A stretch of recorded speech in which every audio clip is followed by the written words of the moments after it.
Well, hello everybody. Welcome back to G-Bear's Off-Grid Ways, a homestead in the desert.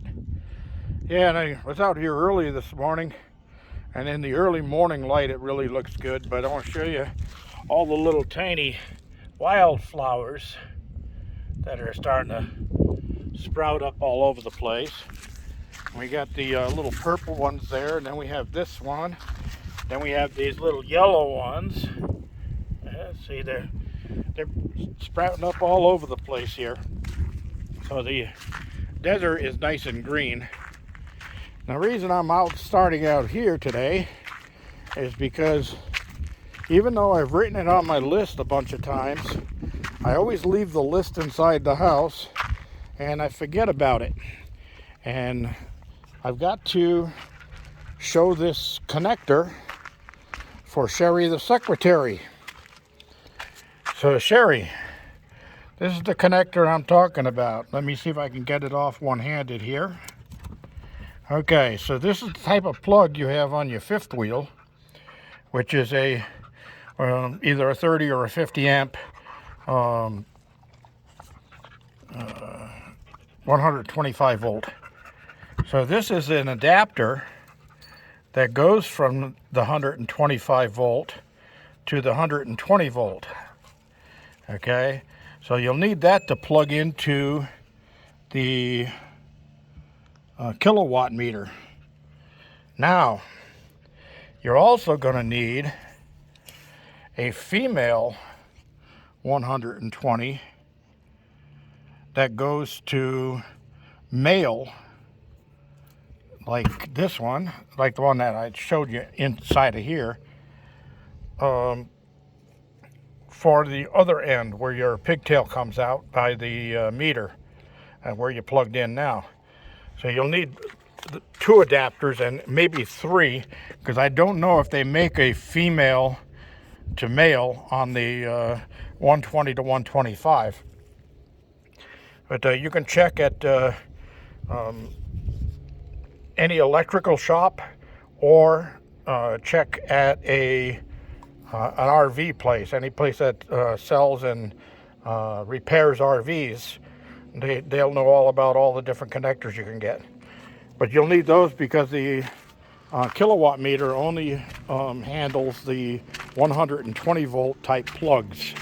So you need to plug it in to the your meter side or your breaker box side, and then plug your RV or your fifth wheel, as you call it, into that, and then press the watts on it, and then turn on everything one at a time that you're going to be using inside of the fifth wheel, and go out and record refrigerator X number watts.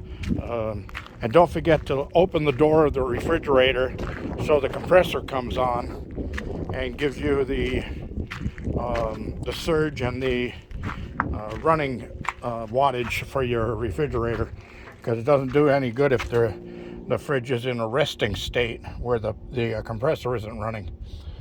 And then you're going to add all of those together, and that'll give you your total watts required to live in the fifth wheel, and that'll be able to size your solar and that kind of stuff.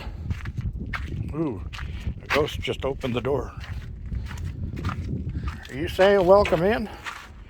Yeah, I was out here doing some things earlier today, and got a whole bunch of stuff done. I didn't shoot video yesterday. I spent the whole day in the garden, and when I finally finished, it was time to feed the dogs.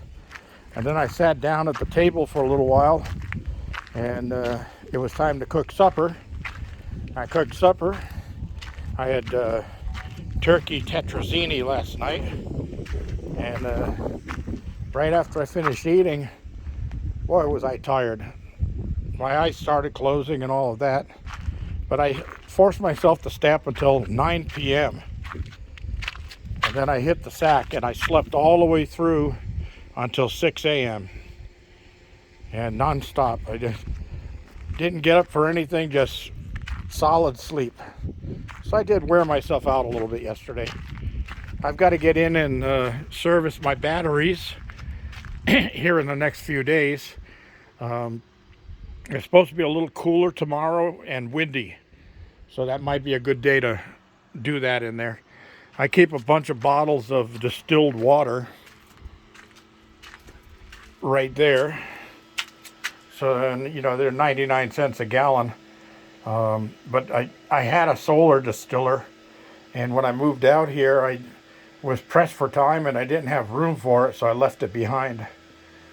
And I'll have to build a new one. But yeah, I need to get all of these batteries cleaned and check the water levels in all of them, because up there on the wall, the last time I did was December 23rd, just before Christmas. So it's been 3 months now. It's definitely time to have this, have them all serviced and get back to it. Right now we've got what, 13.6 in the battery bank, so I'm a whole volt over full charge. And yeah, I've got things running inside because another warm day today, 86 degrees Fahrenheit, just totally beautiful.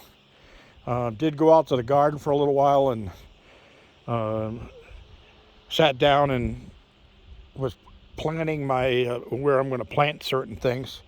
I've got the cucumbers that are sprouted, and they're getting ready to be moved outdoors, but they don't have their second leaves on them yet, so I'm going to give them a little bit longer, maybe a week more or so.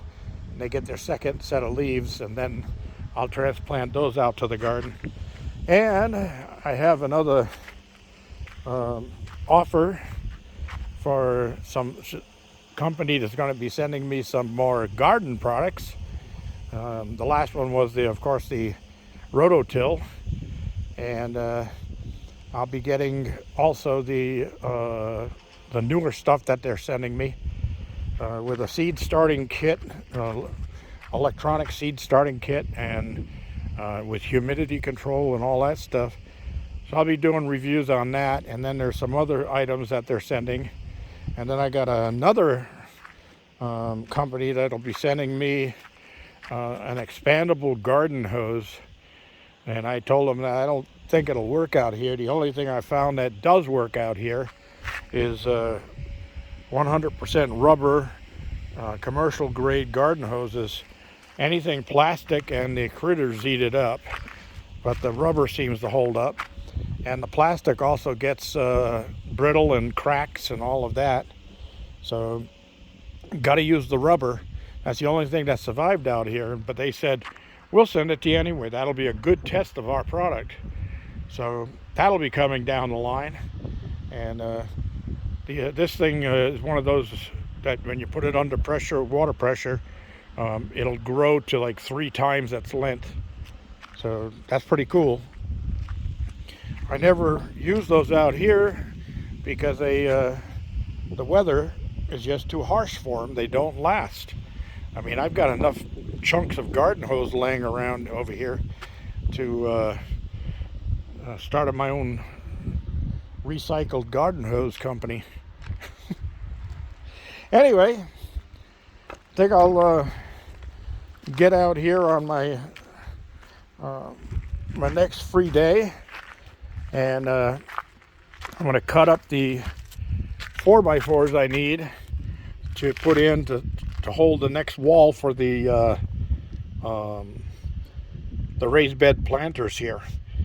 So I know I've got to cut them all at 38 inches long.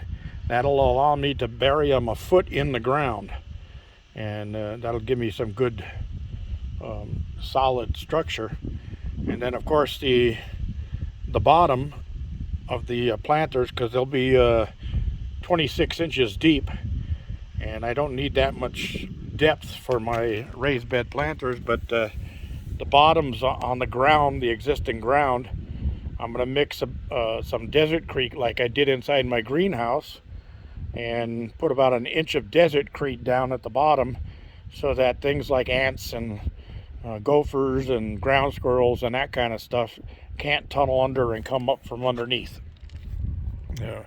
this whole area in here will be done with that, about an inch thick, and that just works out great. And nothing's ever gotten into the greenhouse since I did that in there.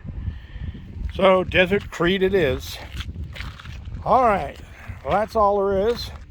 Pulled another 8 eggs out of the chicken coop again today, and pulled 8 out of there the day before. So I've been selling eggs at $4 a dozen, and I've got another dozen ready to go now. I got sold 3 dozen yesterday, and I got another dozen back today. So, and that still leaves me a dozen for myself. So, cool stuff. That's about it. Dogs are all sleeping in the shade, and of course they've had their food and their afternoon treats already, so they're all set to go. Thanks for joining me, everybody. Don't forget thumbs ups, and don't forget to share and subscribe.